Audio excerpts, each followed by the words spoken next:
y pausada. Una vez, se lamentaba, fui un buzo en las profundidades del mar de palabras, pero hoy simplemente me desplazo sobre la superficie como alguien sobre esquíes acuáticos. Por esos mismos días y elaborando la misma idea, Alonso Cueto reflexionó en una conferencia inaugural en la Pontificia Universidad Católica del Perú que el presente ofrece el paraíso de lo fugaz. Es la esencia del culto moderno. Vivimos bajo el imperio del presente, ni la carga del pasado, ni la responsabilidad del futuro pueden interrumpir el contacto fugaz del Facebook. Y Vargas Llosa es más contundente cuando dice en La civilización del espectáculo que el nuestro es ahora un mundo en el cual el primer lugar está ocupado por el entretenimiento y la frivolidad prolifera haciendo estragos en las mentes de las personas. Frente a esta aparente catástrofe es natural que las primeras reacciones hayan sido la alarma y la resistencia, pero debemos poder observar las cosas más allá de la inevitable ansiedad del cambio. ¿Cómo sabemos si esa fugacidad y superficialidad no son las formas de una nueva conciencia, cuyos futuros frutos aún no sabemos aquilatar? Quizás la profundidad y la permanencia, aun cuando nos han servido tanto, no son indispensables para el florecimiento humano. ¿Acaso es solo por la razón que nos logramos? Y entonces, ¿qué de la intuición, el sentimiento, la empatía y la imaginación? ¿No estaremos abrigando quizás en nuestro automático desprecio de lo diferente que emerge otro prejuicio de la Ilustración, esa revolución idólatra de la razón que ha marcado a la era moderna que acabamos y que bloquea una comprensión más amplia de la psique humana y su destino? Ya el filósofo español José Ortega y Gasset había anunciado hace 100 años que nuestra época tenía la misión de superar nuestra identificación de siglos con la razón y finalmente explorar todo aquello en nuestra naturaleza que habíamos reprimido desde ese racionalismo. Prometeo. Cuenta el mito que ese poder tecnológico nos fue entregado por Prometeo, en el fuego que les robó a los dioses para compensar nuestra original indigencia frente a la naturaleza. Esta había sido causada por Epimeteo, el hermano lerdo del titán, a quien imprudentemente le encomendó distribuir los poderes y facultades que Zeus había destinado a todas las especies. En su miopía y distracción, Epimeteo los agotó todos antes de llegar a la raza humana, dejándola indigente, desprovista de recursos con los cuales sobrevivir. El mito nos hace ver a la tecnología como un remedio para nuestra precariedad existencial.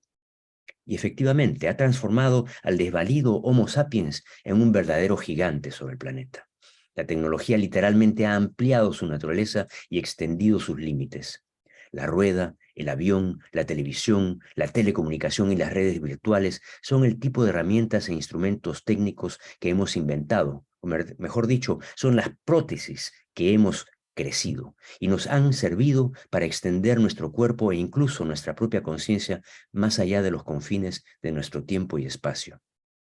Prometeo sembró una semilla cyborg en nosotros, gracias a la cual crecemos construyéndonos prótesis de todo tipo para ampliar nuestro rango exosomáticamente, como dice Stigler. Con el fuego prometeico que simboliza tanto la razón como la habilidad técnica, hemos sido capaces de crear nuevos órdenes, de construir ciudades, culturas, civilizaciones, de poblar y dominar el globo entero. Pero el mismo poder tecnológico que nos ha elevado sobre la naturaleza también nos ha hecho prepotentes y arrogantes, ciegos y desmesurados, capaces de arrasar al planeta para satisfacer el sueño y el engaño de un progreso humano a lo que todo debe ser sometido. Cargamos con la tecnología al titán capaz de robarle el fuego a los dioses. El Homo sapiens es al mismo tiempo Homo technicus. Fármaco. El bien conocido mito de Ícaro le da imagen a ese destino. Al volar con las alas de cera y plumas que su padre, el tecnólogo Dédalo, le había fabricado, el joven Ícaro se llena de una sensación de omnipotencia que lo impele a acercarse temerariamente al sol, a pesar de las enfáticas advertencias de su padre, que se van difuminando en la creciente cercanía del sol, hasta que se inflaman sus alas y se desploma en fatal caída a través de las nubes. La tecnología que le da el poder de volar también lo hace perder la conciencia y olvidar sus límites, conduciéndolo a su muerte. El fuego de los dioses es un don ambivalente y paradójico. A esa ambivalencia paradójica, característica de la tecnología, los griegos le dieron el nombre fármacon, La tecnología es un fármaco, un remedio que puede servir tanto para curar como para envenenarnos, dependiendo de la dosis con la que se administre. La pregunta acerca de la tecnología no es, por lo tanto, si la tecnología es buena o mala, porque en realidad es siempre en potencia ambas. Ese pensamiento blanco o negro nos hace ciegos a la inmensa complejidad del fenómeno con todos sus matices y colores.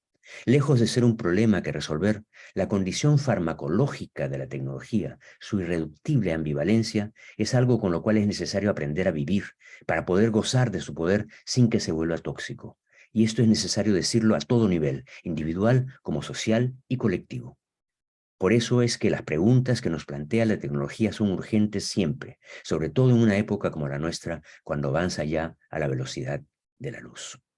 Sea como sea, el advenimiento del mundo virtual y la digitalidad son, como bien lo pone Bernard Stiegler, innegablemente el horizonte de toda posibilidad por venir. Para nosotros hoy no hay futuro imaginable que no esté intervenido por lo digital. Tomar conciencia de nuestra responsabilidad con ese fármaco es la demanda ética de nuestros tiempos. Pigmalión. Gracias al fuego prometeico, los seres humanos hemos podido compensar nuestra fragilidad y luchar contra el paso del tiempo, que es la marca de nuestra más grande vulnerabilidad. Primero lo subvertimos, articulándolo en el mundo, articulando el mundo en palabras, abstrayéndolo de la transitoriedad, volcándolo en la inmutabilidad de nuestros conceptos. Luego aprendimos a escribirlo para no olvidar, para eternizar ese mundo de conceptos perfectos. Y finalmente retratamos para congelar el momento, conservándolo en una imagen estática que hoy registramos digitalmente en un ámbito virtual incorruptible y traemos de vuelta a voluntad e instantáneamente en cualquier momento. El lenguaje y la fotografía son solo dos de incontables ejemplos de cómo la tecnología ha sido siempre un aliado en nuestra lucha contra el tiempo.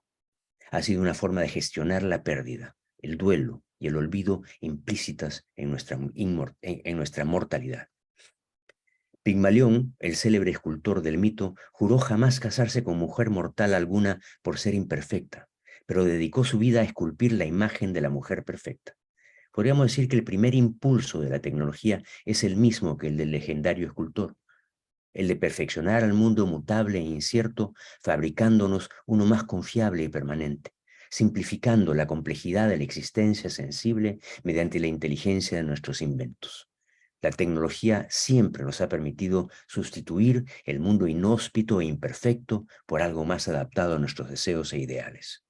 Ahí radica el trepidante éxito de la era digital. Pigmalión amaba el ideal de la belleza, pero despreciaba, no podía soportar su carnalidad mortal, tan vulnerable.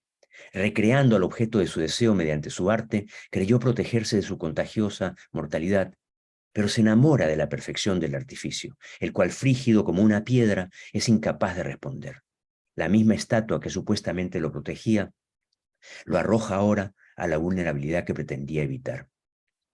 Pero en el mito es el sufrimiento de Pigmalión el que al final le insufla vida a la estatua. Perdón. Y cumple así con lo que habría sido su verdadero deseo. Si la tecnología es un fármaco, entonces quizás su papel sea precisamente el que, protegiéndonos y ocultándonos nuestra mortalidad, también pueda ser un medio para conectarnos a ella.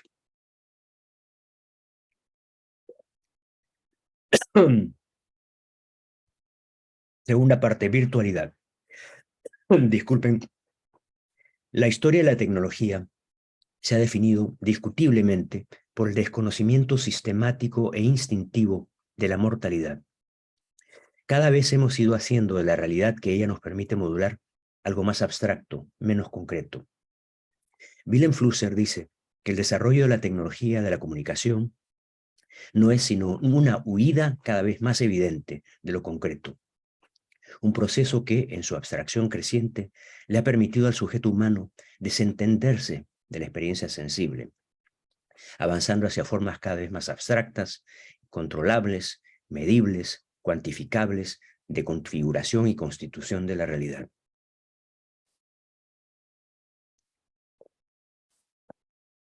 Desde la cuatridimensionalidad de nuestra inmersión precognitiva en la naturaleza, afirma Flusser, Hemos avanzado a la tridimensionalidad de la acción en el mundo, luego a la bidimensionalidad de su representación en imágenes dibujadas y pintadas sobre superficies planas, posteriormente a la unidimensionalidad de las líneas secuenciales de signos y símbolos escritos en papel. Y finalmente, en el siglo XXI, hemos llegado a la cerodimensionalidad de lo digital, que es el grado más alto de abstracción. Poco a poco, cada tecnología nos ha permitido pensar el mundo más cercanamente a las construcciones de nuestra mente y más lejanamente a la experiencia concreta en la que estamos anclados. De la inmersión inicial a la acción, luego a la representación pictórica y a la escritura, hemos modulado la experiencia de acuerdo a lógicas distintas que nos han llevado por caminos diversos en la evolución de nuestra conciencia colectiva. La última abstracción que nos lleva a la dimensión cero de la tecnología digital ha traído consigo la llegada de la realidad virtual, donde el mundo se convierte en una construcción del pensamiento más que en una representación imaginativa de lo que percibimos. Para algunos, lo virtual en el término realidad virtual califica como secundario, falso o irreal, incluso algo ilusorio. Los objetos virtuales del ciberespacio son meras copias que solo representan o replican la realidad, pero que en sí mismas nunca serán del todo reales. Un beso virtual, una flor virtual, un amigo virtual son ciertamente menos que un beso real, una flor real o un amigo, pero para otros lo virtual significa, más que una falsa copia, una mejora, una superación, un upgrade de la realidad que parece proporcionarnos la promesa de realizar el sueño de superar nuestras limitaciones, de escapar de nuestra condición material e incluso de nuestra mortalidad. La tecnología, en esta segunda perspectiva, nos ofrece en términos religiosos la redención de un mundo caído. Y es que naturalmente hemos calibrado la realidad de lo virtual en función de su proximidad a la experiencia empírica. Pero en esa calibración estamos asumiendo un dualismo representacional en el cual lo virtual simula o proporciona un simulacro de la realidad. Esta visión necesariamente nos divide y polariza. Nuestra actitud con relación a la virtualidad consecuentemente oscila esquizofrénicamente. Por un lado, la sensación de una pérdida en la transición digital y la melancolía o la nostalgia por lo que sea que se ha perdido nos hacen resistirnos y rechazar los cambios que implica. Pensamos inmediatamente que tomar lo virtual como real es como aceptar gato por liebre. Pero esa melancolía, y este es un punto sobre el que quisiera insistir, puede ser más bien un síntoma de nuestra resistencia natural al cambio, nuestro miedo a la pérdida de lo conocido y familiar y el desconocimiento obstinado de nuestros límites. En suma, podría no ser otra cosa que el síntoma de nuestra negación de la mortalidad que nos ciega a las nuevas posibilidades que empiezan a revelarse en estos cambios.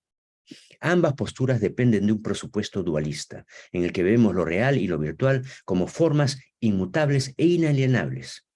Pero en oposición a ese entendimiento dualista, el significado real de la virtualidad, si nos atenemos al significado original de la palabra, tiene más que ver con la fuerza que con la simulación.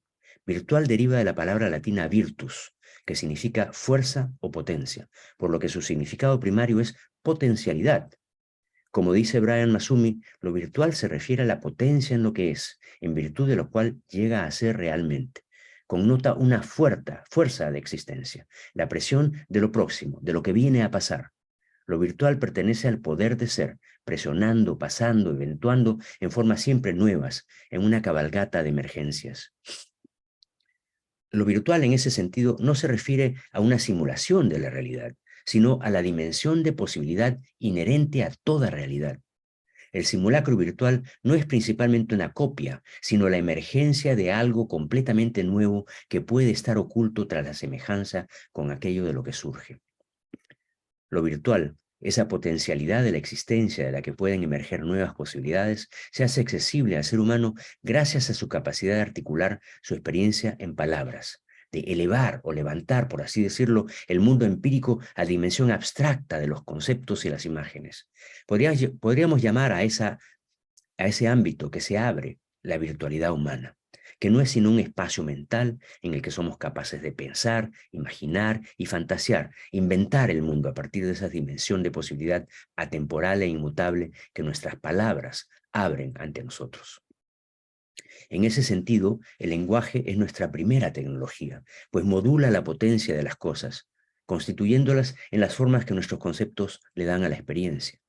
Cualquier otra técnica, la de dibujar o escribir, la de fotografiar, la de filmar, la de digitalizar, simplemente amplían esa capacidad de dar forma a la potencia en el mundo que experimentamos. Cada tecnología, por tanto, modula la virtualidad en las diversas formas en que la realidad se articulará para nosotros como impresiones y expresiones conscientes. Lo virtual digital, por tanto, no sería sino más que la última modulación tecnológica de la virtualidad humana. Lo virtual y lo real son, pues, dos aspectos de un fenómeno que fluye constantemente, ninguno de los cuales es más originario o más auténtico que el otro. Ni compiten ni se amenazan mutuamente, pues lejos de situarse fuera de lo real, lo virtual habita en su mismo centro. Lo virtual nombra la potencialidad en la raíz de lo real. Lo real entonces está siempre preñado de lo virtual infinito. Y si lo virtual informa a lo real, incluso antes de que se actualice, entonces todo es potencialmente cambiante todo el tiempo. Por lo tanto, separar lo virtual de lo real, tomar lo actual como lo real y negarse a ver lo virtual como parte de lo real, pareciera manifestar ese deseo de sedimentar lo real, resistiéndose al cambio, que hemos identificado ya con un impulso pigmaliónico.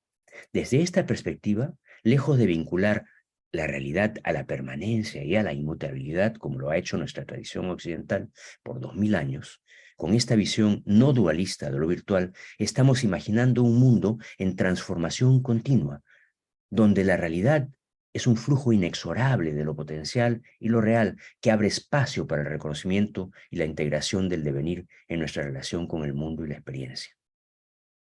Al igual que el psicoanálisis nos ha enseñado a mirar los sueños, el mundo virtual nos enseña a mirar sus simulacros y, por tanto, toda modulación de la realidad más allá de sus formas aparentes.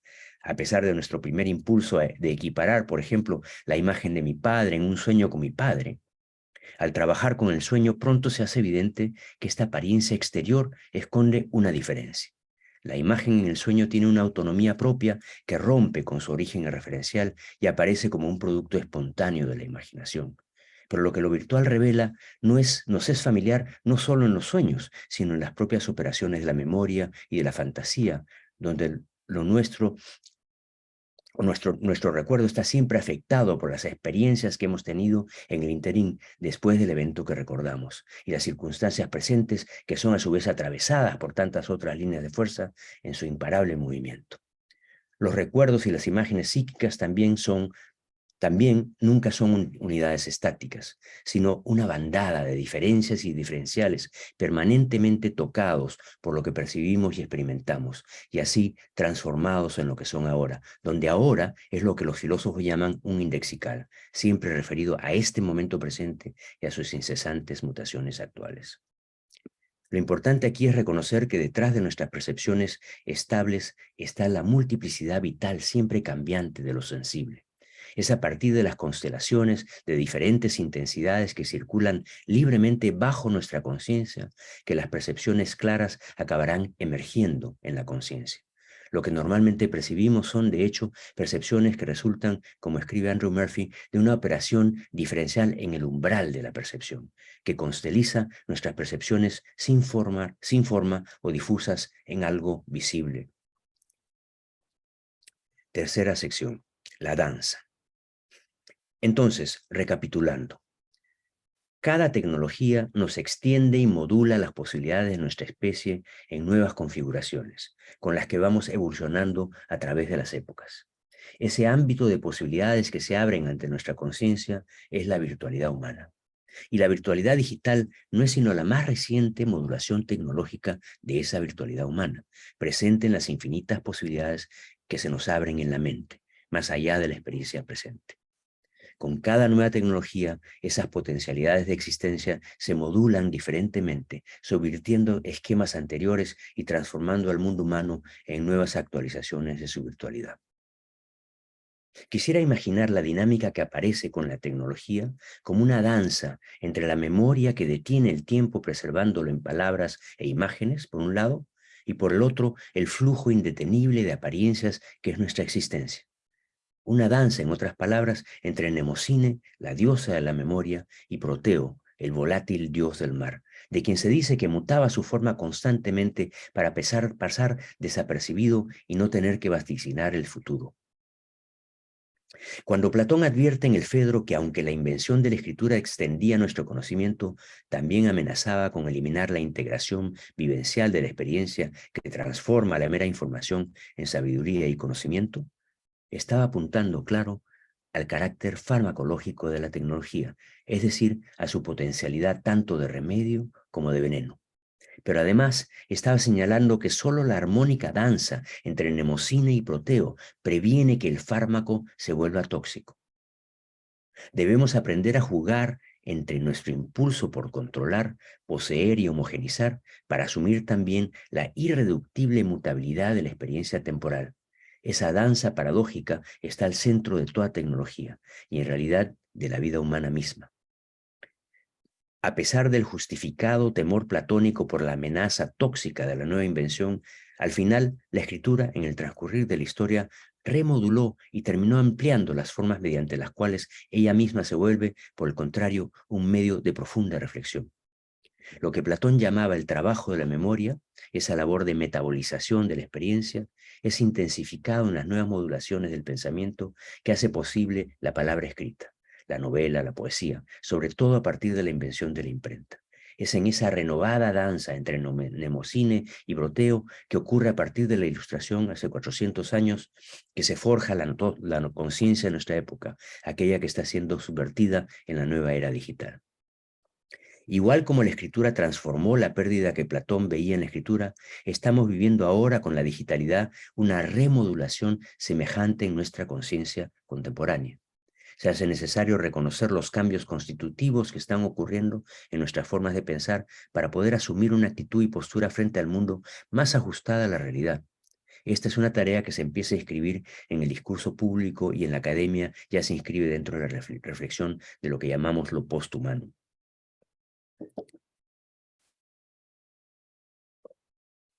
Ahora, ya hemos dicho que cada nueva tecnología modula nuestra recepción del mundo de maneras siempre insospechadas, ampliando y modificando nuestra comprensión del tiempo y del espacio, y con ello transformando la propia identidad y la existencia misma. La escritura nos permitió pensar sobre una superficie, haciendo de nuestros pensamientos algo permanente y compartible más allá del espacio o incluso del tiempo, que nos hizo más cerebrales y distantes que la oralidad previa. La fotografía le dio un papel protagónico otra vez a nuestra imaginación, luego del predominio de la lógica intelectual de la escritura alfabética, abriendo un nuevo espacio para el crecimiento estético de la conciencia colectiva. El cine cambió nuestra existencia, enseñándonos a ver la temporalidad de la existencia en la que vivimos sumergidos desde afuera, como el pez de pronto viene viendo el agua en la que vive. Hace casi un siglo, el filósofo Walter Benjamin expresó esa misma sospecha en su diagnóstico de los efectos de la reproducción técnica sobre la obra de arte. Mientras la Mona Lisa, por ejemplo, pintada sobre el lienzo que cuelga del Louvre, está preñada de una densidad material que le da su valor aún único, al reproducirla técnicamente se le despoja de su propia materia y por lo tanto también de la huella del tiempo que constituye su singularidad o lo que Benjamin le llamaba su aura. Incluso la reproducción más perfecta de una obra de arte carece de su presencia en el tiempo y en el espacio, con lo que su existencia única ha sido eliminada. La imagen reproducida mecánicamente tritura el aura. Similarmente, con la nueva modulación digital de la realidad, sentimos que en la imagen del otro en la pantalla hay efectivamente una disminución de lo que podríamos llamar su presencia psíquica. La sospecha, en medio de toda novedad y cambio, es que la mediación tecnológica significa una disminución en la autenticidad o calidad de nuestra experiencia. Es cada vez más generalizado el temor a estar viviendo en un mundo de ilusiones, avaladas por intereses, el de las industrias y corporaciones que muchas veces van en contra del individuo y que se colocan por encima de la verdad, la autenticidad y, en fin, todos los valores que han sido tan centrales en nuestra realidad. Similarmente, con la nueva modulación digital de la realidad, sentimos que en la imagen del otro en la pantalla hay efectivamente una disminución de lo que podríamos llamar su presencia psíquica.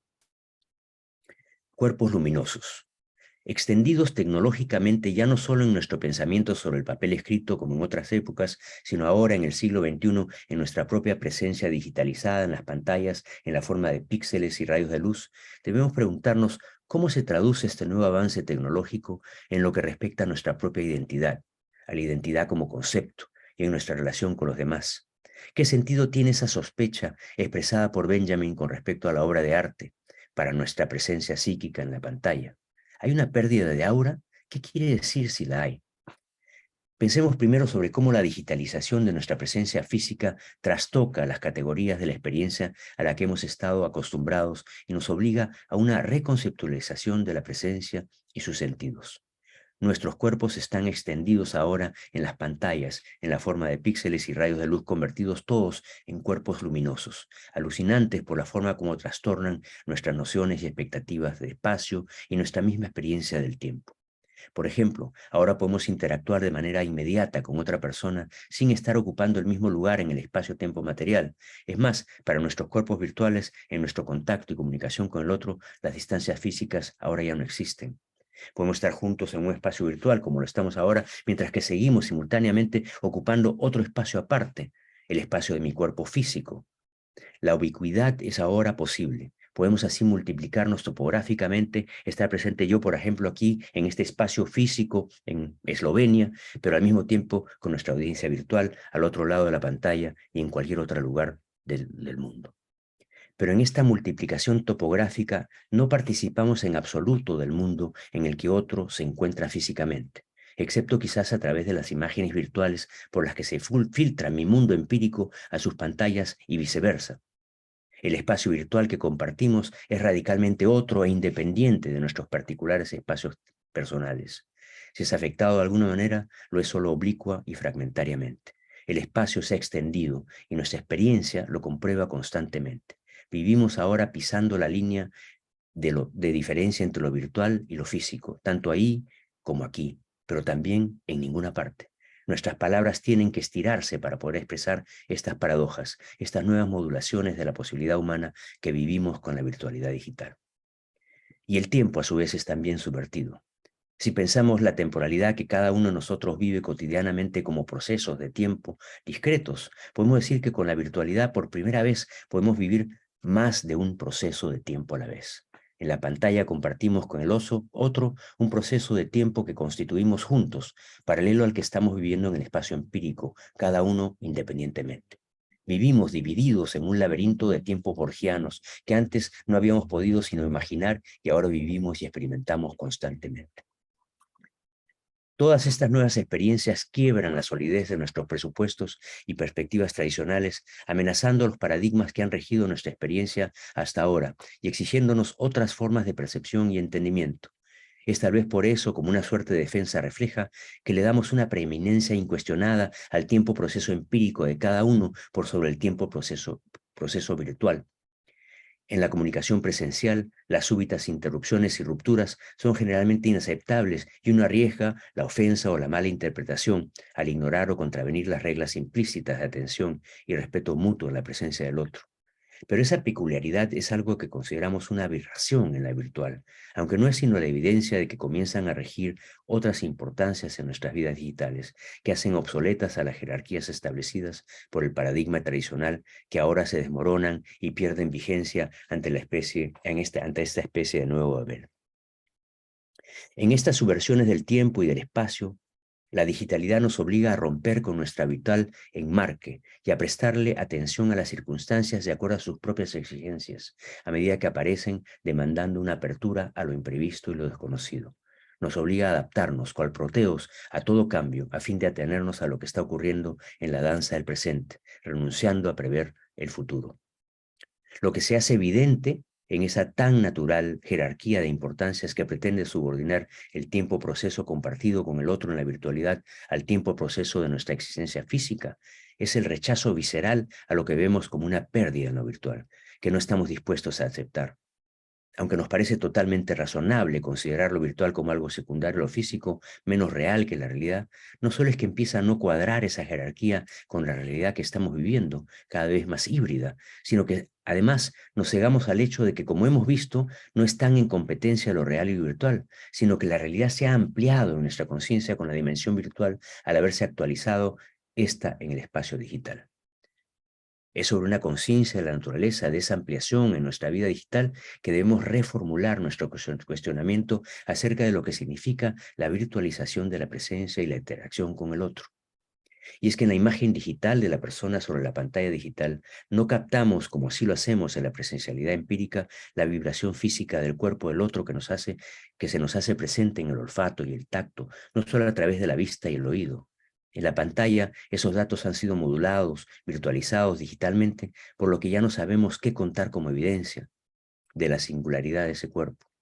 En la digitalidad perdemos la clara distinción entre lo que es y lo que aparenta ser, una distinción tan crucial en nuestra percepción del otro.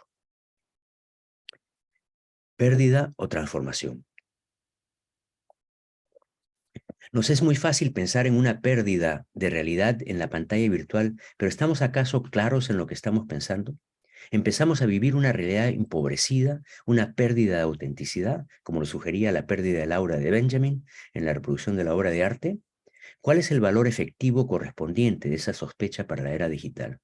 ¿Cómo interpretar esa sospecha con respecto no solo a la obra de arte, sino además a la obra de arte de nuestras vidas, aquella que ahora asoma a todas horas en las pantallas que nos rodean, tanto individual como colectivamente?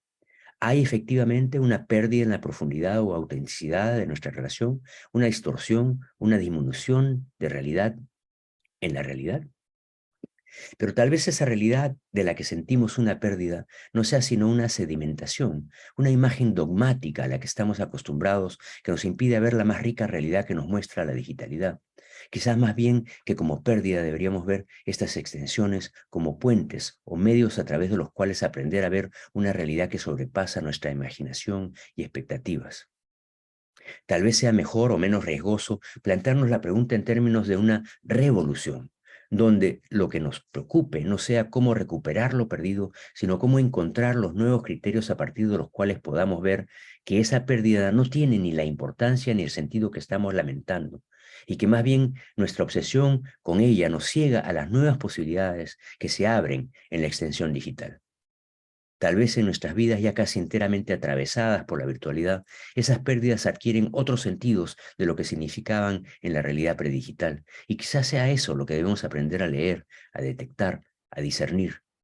Pedirle a lo virtual lo que siempre hemos esperado de lo empírico, que es lo que parece estar detrás de la preocupación de una pérdida que desconoce la radical transformación, lo que estamos viviendo en la revolución digital.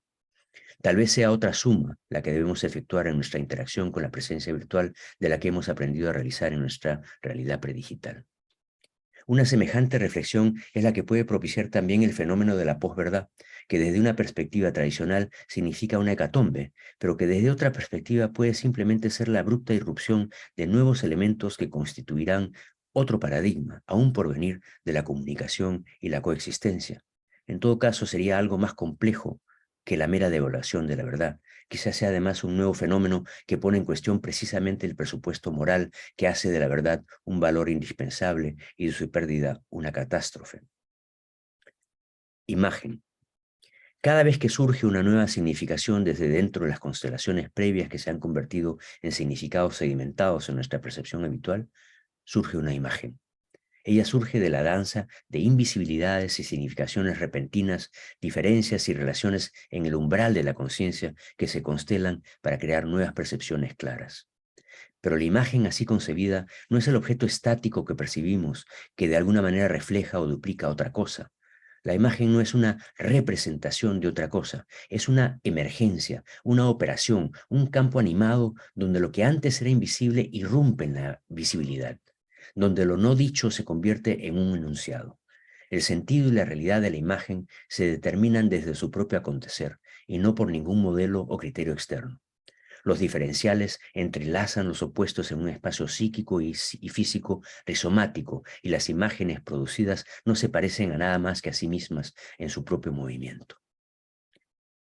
Tal vez sirva para dar una ilustración aquí el fenómeno del selfie.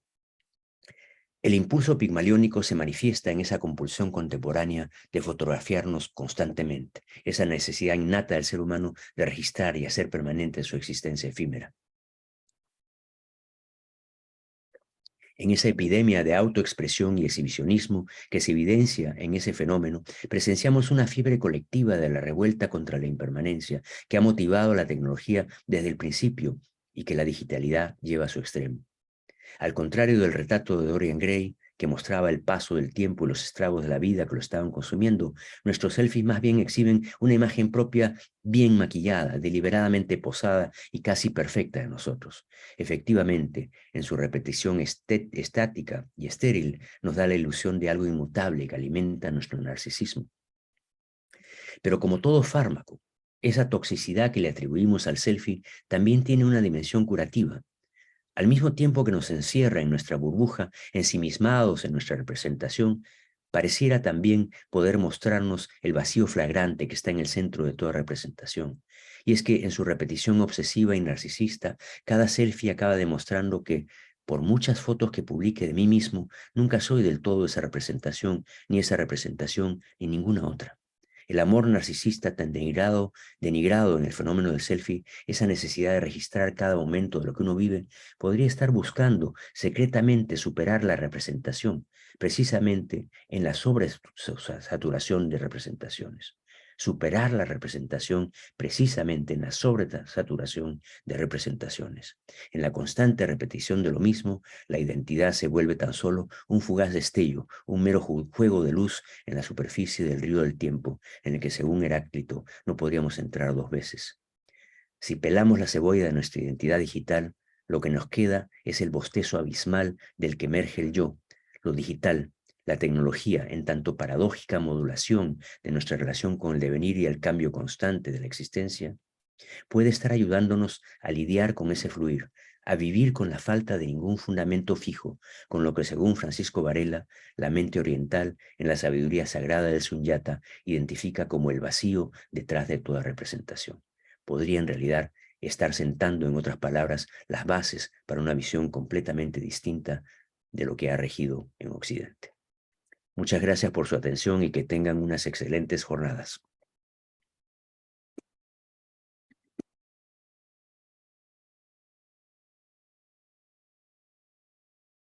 Muchísimas gracias al profesor Víctor Krebs por esta extraordinaria conferencia inaugural, como siempre, gran amigo también de la Universidad Católica Andrés Bello, y pues también gracias a todos los que están aquí, los que se han conectado a través de Zoom.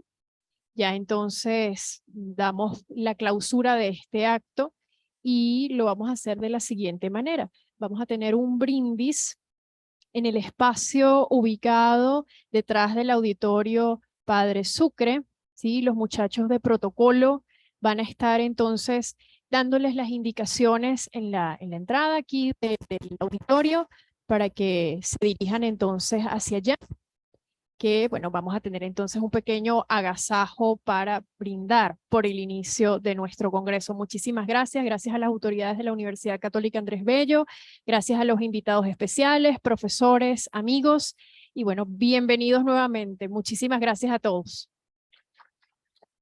Les recuerdo que según el programa que hemos estado compartiendo a través de nuestras redes sociales, @letrasucap, y a través de la página web de la Escuela de Letras, letras.ucap.edu.be, las mesas entonces inician a las 2 de la tarde. ¿Sí? Muchas gracias, bienvenidos.